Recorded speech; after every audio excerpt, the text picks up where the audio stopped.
1. Hi everybody, welcome back to the 10th of an hour with Griffin Bridgers. For today's episode 67, we're going to look at some of the basics, but not advanced topics, more just the basics of Code Section 2036. This is a code section that applies to the estate tax and how it's determined and calculated, and we'll look at how here in a few minutes. But for the time being, this is one of those code sections that's often misunderstood or misapplied. So hopefully today's discussion can shed at least a little light on just the basics of the application of this code section. This is very timely and relevant given the prevalence of gifting transactions that are taking place right now in case the estate tax applicable exclusion goes down post-election. Now, as always, this presentation is not intended to substitute for legal or tax advice.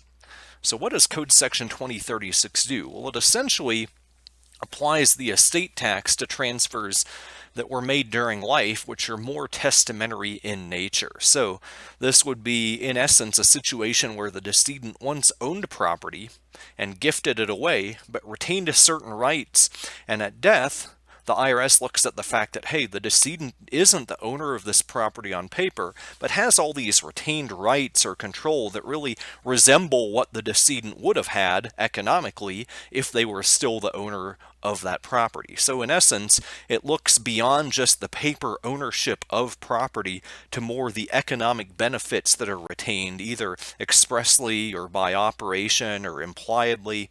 There's a lot of angles that the IRS has used to attack previous transfers through this code section. But the emphasis here I want to make is that this is only really an issue when you're trying to engage in what's known as an estate tax freeze transaction.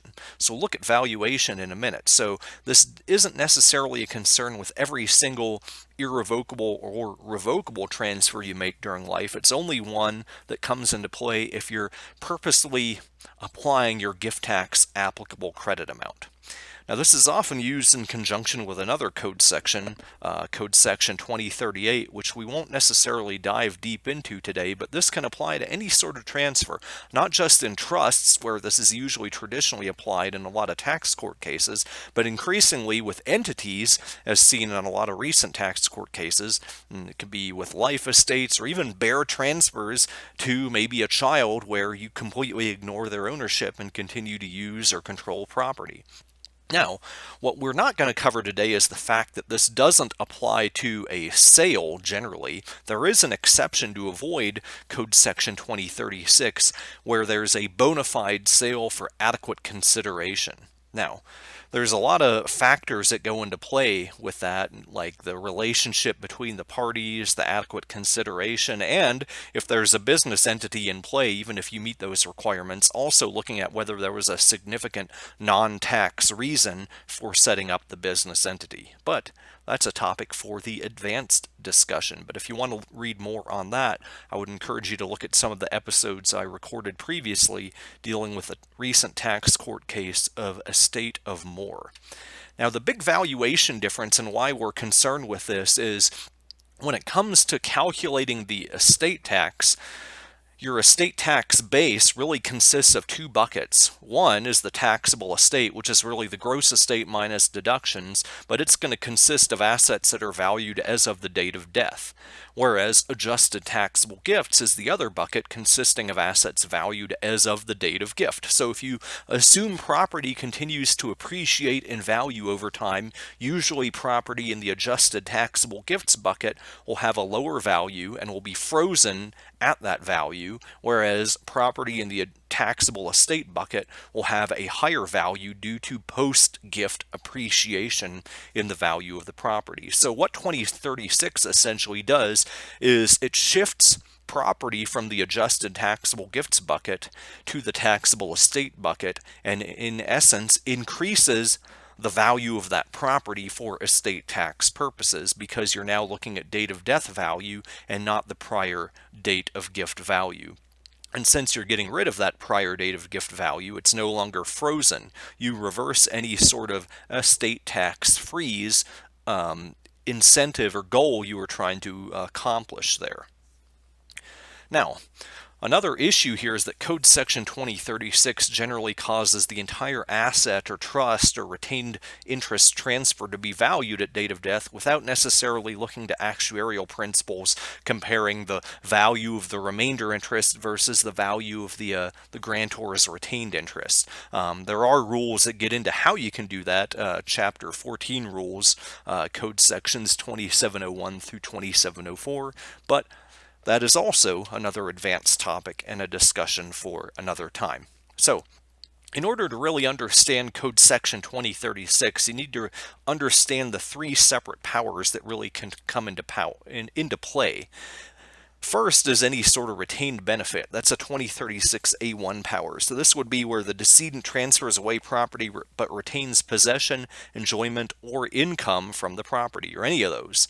Now, the decedent could be a grantor of a trust, and if they retain the right to be a beneficiary of the trust, then that would be a Code Section 2036A1 retained power.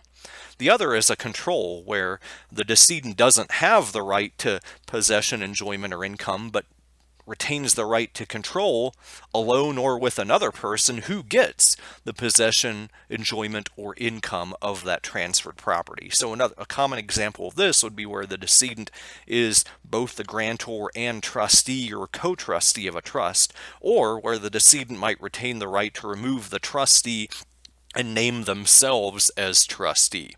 And then finally, voting is another situation. This only comes up with closely held business stock in a corporation, but this is a 2036B power, where if the decedent has gifted away closely held corporate stock but retained the right alone or with another person to vote that stock, then that would still be included in the gross estate. Now, what a lot of people miss is that with Code Section 2036, there's really two testing periods to determine whether you have a 2036 power. One is the date of gift, and the other is the date of death, corresponding to the adjusted taxable gift bucket versus the taxable estate bucket that we looked at previously. Now, in order to have a Code Section 2036 power, you usually have to find that the power existed on both dates, and if it does, then that causes that property to be moved to the gross estate from adjusted taxable gifts.